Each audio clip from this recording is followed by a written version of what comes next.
Hi and welcome back to the Yorkshire Bike Mechanics YouTube channel. My name's Dave Kay and today is kind of a bit of a part two, a conclusion of the Creaking Trek Rail that we've got in.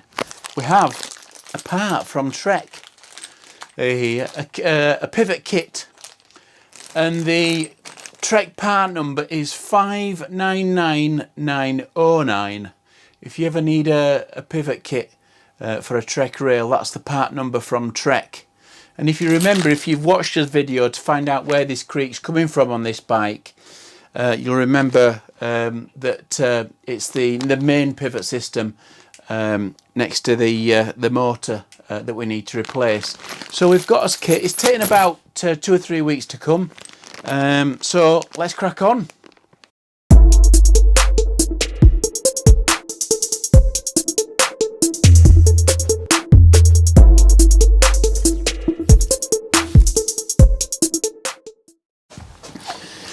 I've lowered the camera so you can see what's going on here, because that's where we're going to be doing most of the work today.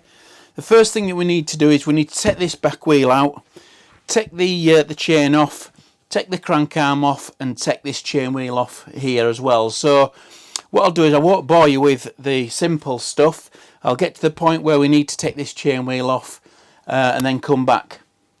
Okay, so we've got us back wheel out, we've got us crank arm off.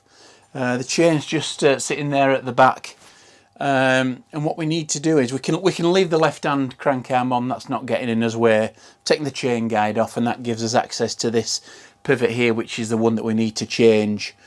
So the next thing we need to do is we need to remove this chain ring here. If you watched us previous videos on a noisy Trek rail, you'll see how we actually took this off. But just to remind you, this is the same nut now as the Bros motor lock ring. Bosch have changed it. It were a different size before the Gen 4. Gen 3s and Gen 2s use a different tool. So what we need to do is we need a chain ring, a chain whip, or a chain ring tool, or whatever you want to call it. Chain whip, okay, and we just basically to undo this particular one, it's a right hand turn, okay, so it's clockwise, not anti-clockwise, it's opposite, it's kind of self-tightening if you like. So you imagine if you're pedaling your chain ring's obviously going clockwise, then to tighten it your nut needs to go anti-clockwise. It's kind of a bit of self-tightening thing really, so it doesn't drop off. So it don't drop off. What the fuck's Alf? So there's this lock ring, so let's put that to one side, and we just need to just ease that and put that to one side. Okay, that gives us access to this pivot here. So what we need to do now is we need to take this pivot bolt out here. But if you remember, if you watched kind of the first video that we did, these particular cables here, the brake hose and the magnet sensor cable, they're quite tight in there. Okay, and there's also the sensor at the back there as well that we just need to loosen so we can pull a little bit spare cable through, which will enable us to actually lift this out from the back so we can get to this particular pivot here. The next thing that we'll do is just take that little sensor off there, and I think it's 3mm, which it is. So we'll just take that off there, being careful not to lose that nut. Okay, that just frees that off there, just gives us a bit more room to play with when we're actually moving this rear triangle out to back. We can leave all this top part here, these top rockers and suspension pivots here, we can leave them as they are, to be honest. It's just this section here that we need to roll back. So we'll put that to one side.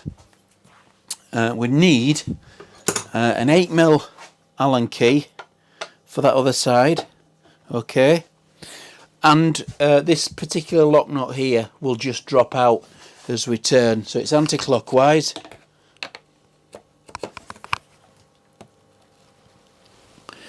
Okay, and that will hopefully loosen the pin, enable me to take that out, which it has done. Okay, so we've now got this pin coming out from the other side. I'll just take it out and then I'll show you it. Okay, yeah. So we get a bit of a cloth and I'll give it a clean, and you can see that where that's actually worn. Can you see that there? So you can see where the anodizing's gone off that particular pin, which is why we got that creak and why we got that wobble, because the bearings just didn't sit properly on that particular pin. They weren't tight enough, they were loose. We'll have a look at the bearings as well as we get a little bit further on. So that's the pin that we're going to replace. The one that's in the kit that we've got from Trek. So we'll just manoeuvre these cables so we can actually pull this triangle back a little bit. There's two, or there should be two spacers either side, so we don't want to lose those. So we just carefully pull that back slightly. Just allowing that cables to move so we can get that out far enough. Okay, these spacers might drop out, so just be aware that if they do, then to put them to one side. Okay, I'm just manoeuvring those cables, the brake hose and the wheel sensor cable as well. I'm just making sure they're not getting trapped, and I'm just manoeuvring that a little further back at a time until I can get access. There we are. Okay, and then little washers should come out now, which are there. Okay, so that's them two spacers, they're going inside, and now we can actually lift this slightly up out of the way. And I get myself untangled. Okay, so we need to be able to get to this section here. So what I'll do is I'll just create a little strap out of tie wraps just to keep that out of the way. That's the beauty about these things. You can string them together and make them longer. They really come in handy. Use them loads. I've got thanks to my mate Steve McHugh for these, so thanks Steve. So we just need to, that's it, so just to keep that out of the way so we can get to this section here. So now you can see this particular bearing on this right hand side. There it is. Okay, you can see me just spinning that now. So what we've got a bearing this side, we've got a bearing the other side, and then we've got like a black sleeve in the middle. So what we need to do is we need to knock these bearings out from one side and then go to the other side and knock them out again. We could use the bearing puller, the ones that I showed you on previous videos, you know, the sliding hammer bearing puller.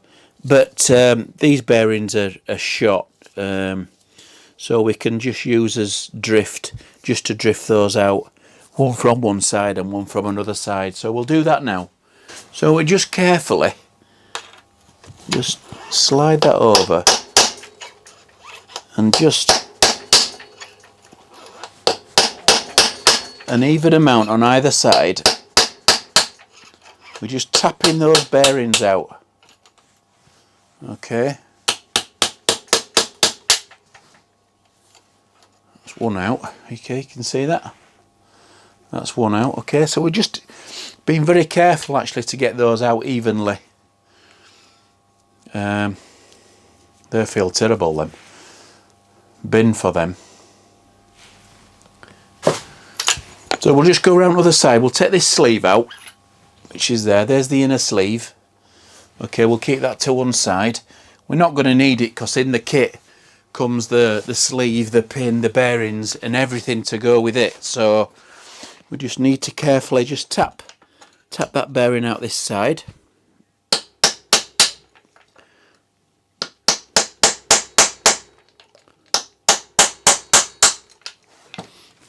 putting the same amount of pressure on either side, just till it falls free.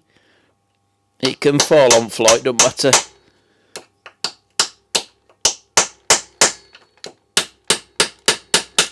There we are. Okay. So that's a good way of getting bearings out, if it allows.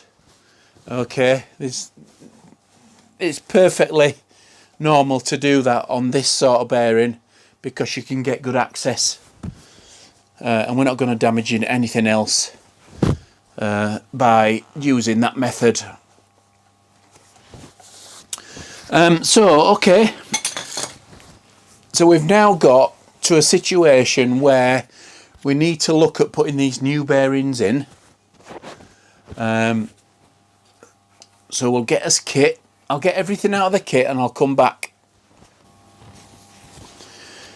So these particular bearings, there's a few ways we can actually put them in. There's a couple of ways. Firstly, we can get a bearing press and we can put one in from one side and one in from other, and get some threaded bar and press them in that way and do it that way. Alternatively, we can use like a standard bearing press tool that we can use to actually manually tap these in this housing, which is the way I'm going to do it. The tool that we use is this particular one is a Hope tool. It doesn't matter what make it is, the main thing is that it's the same size as your bearing. Okay, so you need to press your bearing in on the outer race, not the inner. Okay, you can see that's exactly, let me get that focus going. So you can see that's exactly the same size as that bearing there. So by tapping that in there, we're not going to actually damage the bearing by using this tool, because it's the same size. So if we get us plastic hammer and we just hold that on there, we can actually gradually,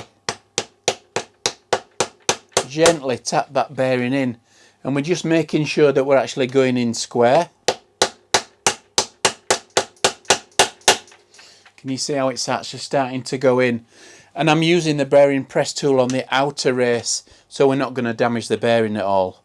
So we just gradually work that in till it seats all the way home. You see it's actually going in nicely, is that? And I'm not hitting it hard at all, I'm just hitting it really gently, and it's just going in just nice. Okay, so that's in there just nicely now, and I can feel that it's actually gone in the housing all the way back, because I can feel it's kind of a solid knock now. Not it's, you know, it's not hollow. The sound's not hollow. It's quite a solid knock. You can feel that, and you can hear it as well.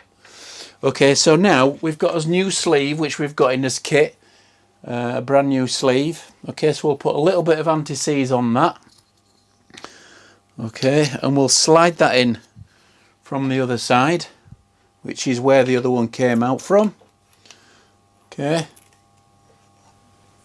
and then what we'll do is we'll get this other bearing after I've thrown it on floor, which is there, and we'll put this in from the other side using the same method, very carefully, making sure that it's actually going in square so you don't damage the bearing. Okay, that's really nice. And we can check to make sure it's seated properly, because if you put your finger in the housing, you can feel that space is nice and tight up against both sides of the bearing.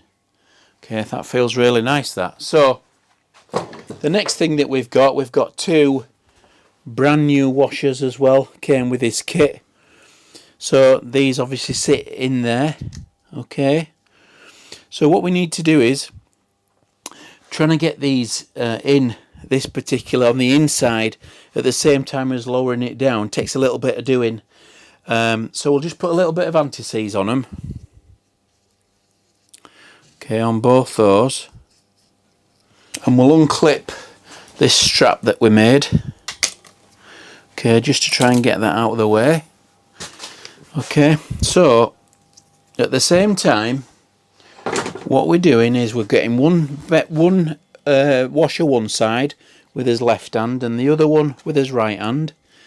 Okay, and we're holding him in there with his fingers, but at the same time, we're just pulling that back, the swinging arm back. Okay, and we need to just slide it over the outers of those spaces. They are quite tight. They are meant to be tight, otherwise there'll be loads of movement. Okay, and I'm just holding those spaces in with my fingers there and pushing the top of the rear triangle down over those washers. Okay, and I'm just putting my fingers in just to see whereabouts we are in relation. We're not that far off there, to be honest. So that's it. I'm just looking to see whereabouts we are.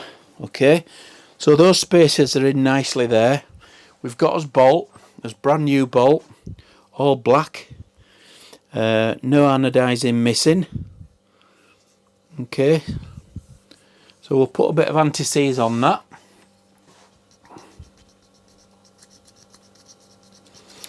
Okay, and it comes with Loctite on one end as well. So what we need to do is just work this in here from the other side very carefully, just feeling his way through so it locates.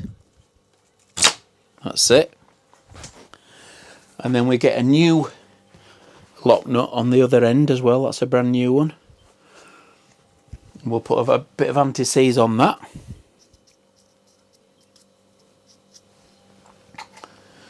Okay, and we'll take his 8mm Allen key and we'll stand over like that. And we'll put that in there and we'll put that over the top there. And we'll just wind his Allen key in until it engages into that particular housing there. Inside of there. Can you see that? You can see that the pin's actually starting to come through, so we could just offer it up there. Okay. Now we're just making sure that we're not cross-threading that in that particular nut there at the end, that shaped nut. Okay, we don't want to cross-thread that. So we'll just tighten it up reasonably finger tight for now, because we'll need to torque it up. Okay. So the torque that we need is 30 Newton meters on that particular nut. So what we'll do is we'll get us torque wrench and we'll set it to 30 Newton meters.